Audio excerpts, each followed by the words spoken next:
ഇന്നുണ്ടാക്കാൻ പോകുന്ന ഒരു easy contents milk ആണ്.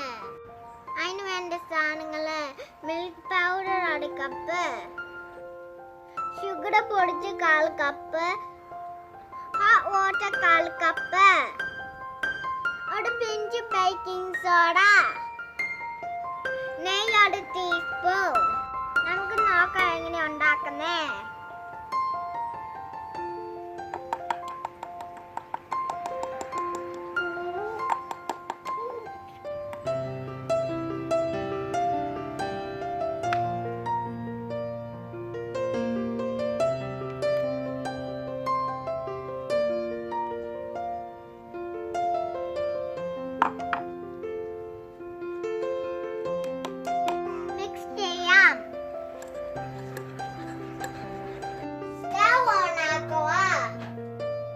ലോ ഫ്ലെയിമിൽ 2 മിനിറ്റ് ചൂടാക്കണം.